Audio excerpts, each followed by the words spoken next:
I appreciate that. Those chants in that response, that's how you know you're not at Berkeley. So,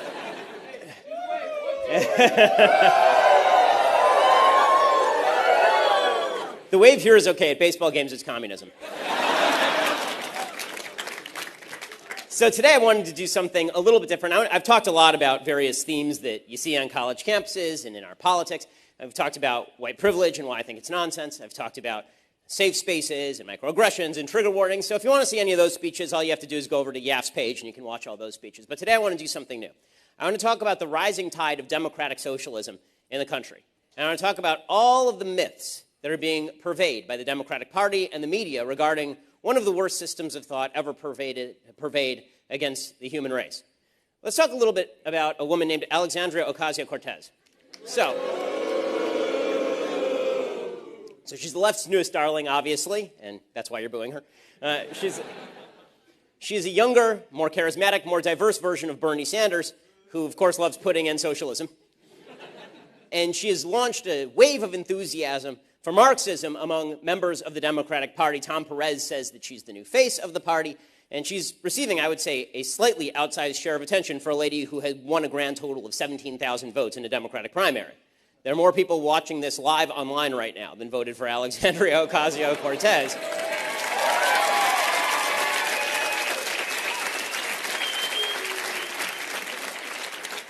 We keep hearing that she is extraordinarily exciting. She's very, very exciting. Right? She's exciting because she can say incredibly stupid things with a straight face and wild enthusiasm in her eyes, and because she radiates sincerity.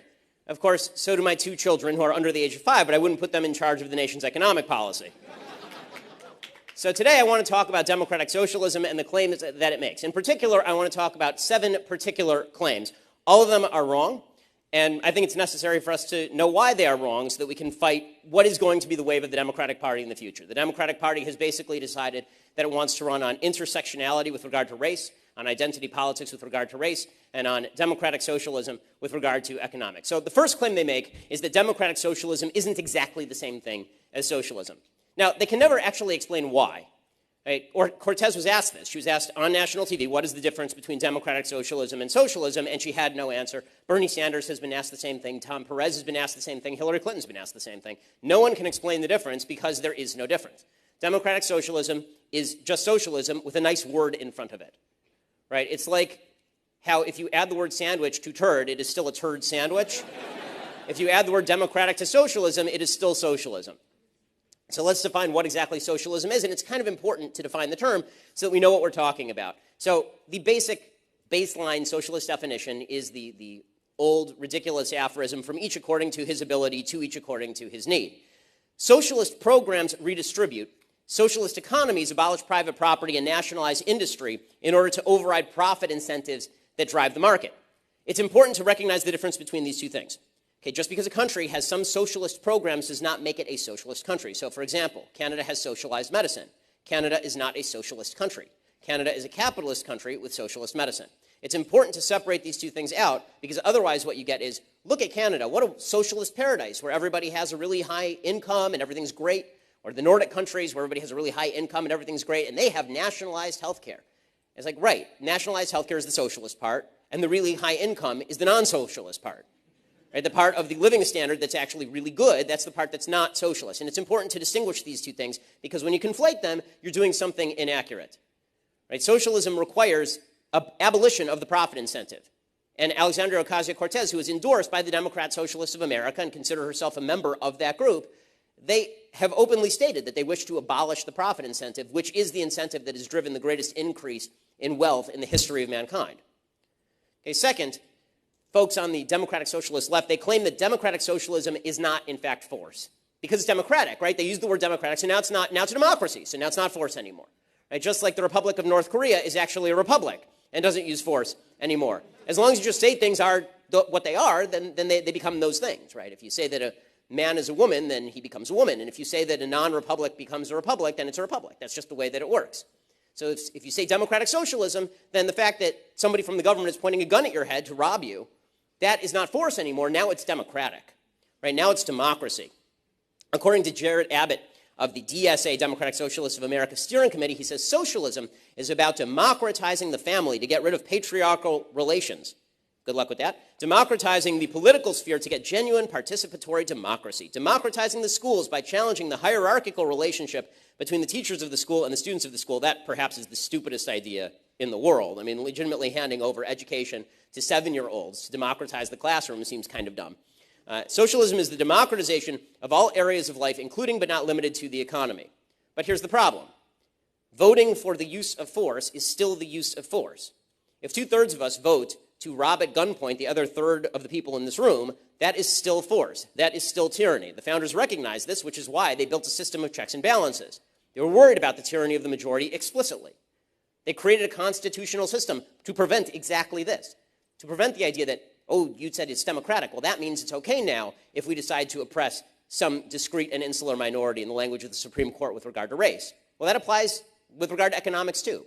If you have some people voting to take away other people's money, that doesn't make it democratic and it doesn't make it fair. Which brings us to the third claim that socialists make, which is that socialism is fairer than capitalism. It's a fairer, more moral system. This is the one that gets a lot of folks. You have Bernie Sanders up there, and he says things, it's so irritating.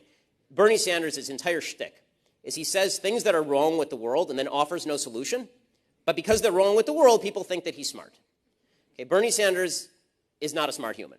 And when Bernie Sanders stands up there and he says, it is completely unfair that 1% of the people own 99% of the wealth, and then he suggests that his solution is some pie-in-the-sky nationalization of everything on earth, people say, wow, you know, what he said there, you're right, it's not fair that some people have 3 houses and some people have no house at all. Wouldn't it be better if everyone had 1.5 houses?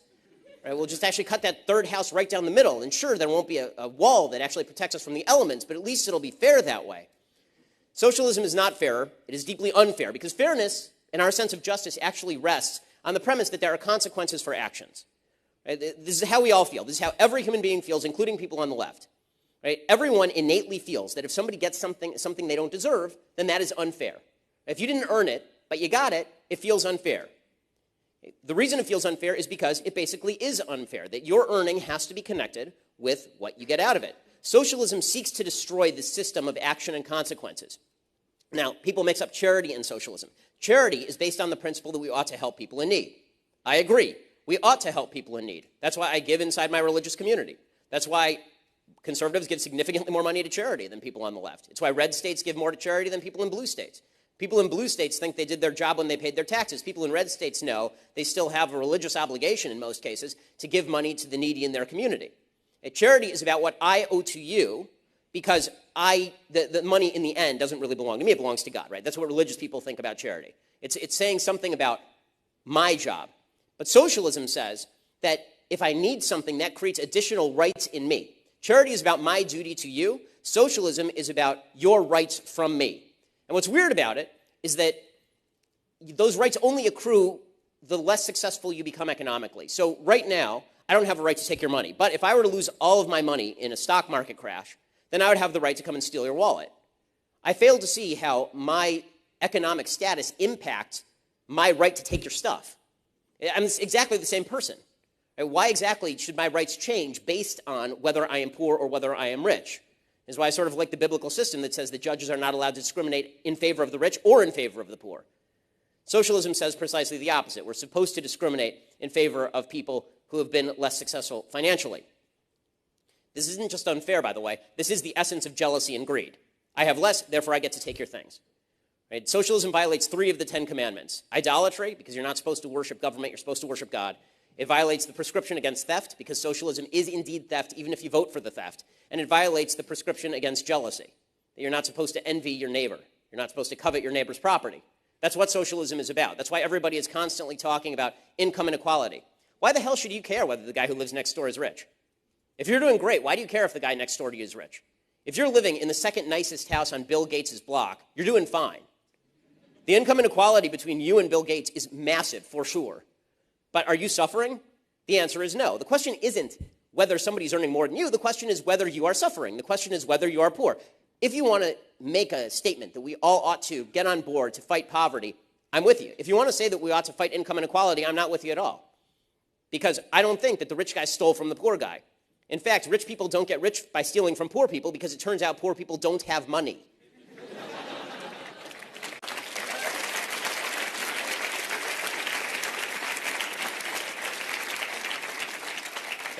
The fourth argument made by proponents of democratic socialism is that it's never really been tried. And you hear this one a lot. Right? The USSR wasn't socialist. Venezuela wasn't socialist. Cuba wasn't socialist. None of these countries have ever been socialist. It's just like magic. The minute they start sucking and blowing away dissidents, then all of a sudden they're not socialist anymore. It's what we in the commentary business call it's called the no true Scotsman fallacy. This idea that it's never been tried. It's just never, and if we tried it perfectly, then it would totally work this time. Which, I got to say, would not be a successful dating strategy. Right? If like, you're a dude out there, if you were trying to get a girl to date you, and she knew that you used to dine and ditch your last girlfriend repeatedly at restaurants, and then you're like, no, but that wasn't the real me. The real me is the guy who takes you to really nice steakhouses. The real me is the guy who picks you up in a really nice car that I own, and I will never, ever do that to you because I've changed. I've changed. Okay, ladies, if you date that guy, you're an idiot. Don't date that guy. Okay, but socialists do this all the time. Okay, we tried the USSR experiment. It only ended with tens of millions of people dead and millions more people imprisoned in gulags and tremendous suffering for nearly a century. Other than that, it was great. Right? Venezuela was not really trying it, right? I mean, the full-scale nationalization of the oil industry and the decision to nationalize other key industries and to stack those key industries with cronies of the political party in power, and then to inflate the currency to insane numbers and lift tariffs in order to avoid dependency theory. None of that was real socialism. Real socialism is unicorns and rainbows. Real socialism is gumdrops. Real socialism has never been tried. Again, if you believe this, you're a fool. Cuba says it's not socialist. Cuba knows it's socialist. Right? Socialist countries know they're socialist because they say they're socialist. But it's so funny. The same people who will say that a country that declares itself democratic is therefore democratic will not admit that a country that self-identifies as socialist is socialist. If you're a country that self-identifies as socialist, then we will determine whether or not you are socialist depending on whether your country sucks or not. Okay, the fifth claim the democratic socialists make, and this is the one that you're going to hear the most often, is that what real democratic socialism is, it's not Venezuela, it's not Cuba, it's not the USSR, it's Norway. Norway's their favorite one these days, right? It was Denmark a few years ago, and then Denmark had an economic collapse and elected a right-wing government. But now it's Norway. Norway is just awesome. As I say, even the Prime Minister of Denmark started objecting to this. In 2015, Bernie Sanders was going around talking about how Denmark was just the best place ever. I guess that was another place he wanted to mooch off a commune and then get kicked out. And the Danish Prime Minister went to Harvard Kennedy School of Government, and he said, quote, "I know that some people in the U.S. associate the Nordic model with some sort of socialism. Therefore, I would like to make one thing clear. Denmark is far from a socialist planned economy. Denmark is a market economy," okay, which is true. If you look at the Heritage Foundation ranking of economic freedom, what you will find is that the United States is ranked 18th. Ranked above the United States in economic freedom, according to the Heritage Foundation, right? Good conservative folks. Okay, ranked above them. Denmark is ranked 12th. Switzerland is ranked 4th. Sweden is ranked 15th. The Netherlands is ranked 17th. So all of the Nordic countries that the left likes to proclaim are socialist are, in fact, actually capitalist, meaning they have low regulation, and they have free trade, and they are great places to invest your money. Right? All of these places are prosperous because of capitalism, and the economic problems that they have had are largely attributable to the giant welfare states that they've built on the back of capitalism. The truth about using socialist systems on top of capitalism is that capitalism creates the strength, and then socialism freezes things in place and redistributes everything, which inevitably tends to suck the strength out of the system. Right? You have a growing system that is really bursting at the seams with potential, and then people say, well, we're rich enough, let's redistribute all the gains. So they do that, they redistribute all the gains, and then it turns out that people don't have as much of an incentive to work anymore. And this is why you've seen, for example, there have been some experiments. There's one that was shut down literally today in Canada, I think it was in Ontario. They had a universal basic income experiment in Ontario. They shut it down today because it turned out that when you give people a lot of money to stay home and do nothing, they stay home and do nothing. The truth is that all of these countries became wealthy long before they started using all of these socialist methodologies. Also, they became wealthy because they have pretty good cultures there, right? They have high social cohesion in a lot of these Nordic cultures and cultural homogeneity, including a particular focus on work ethic, right? Culture does make a difference in all across the world. Culture makes a difference in how people act differently. And Nordic populations transplanted to the United States actually do better in the United States than they did back in their home countries. So if it was the system in Norway that made people successful, then why is it that when Norwegians come to the United States, they earn more? Right? When Swedish folks come to the United States, when Swedish Americans become Swedish Americans, they actually earn more on average than if they'd stayed home in Sweden. Sweden, which is a supposed socialist paradise, it grew because of capitalism. According to an economic scholar named Nima Zanandanji, who's actually from Norway, between 1870 and 1936, Sweden enjoyed the highest growth rate in the industrialized world. But between 1936 and 2008, the growth rate was only 13th out of 28 industrialized nations. And that is because they started implementing what they called third-way socialism. It was a complete fail, and then they had to elect more right-wing governments to try and walk all of that back. Right? The real question when you look at these states is how much of these socialist programs can you place atop the capitalist superstructure?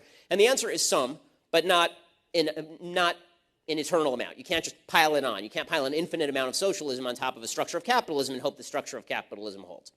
That's not how it works. It's also important to note that even if you believe that some of these socialist programs work in places like Norway, even if you really like Norway's education system, for example, the idea that you can extrapolate from Norway to the United States is one of the weirder ideas, of people who promote public policy. Norway is a country whose total population is 5.23 million people. I live in Los Angeles County. Los Angeles County is 10.2 million people. Los Angeles County is twice the size of Norway.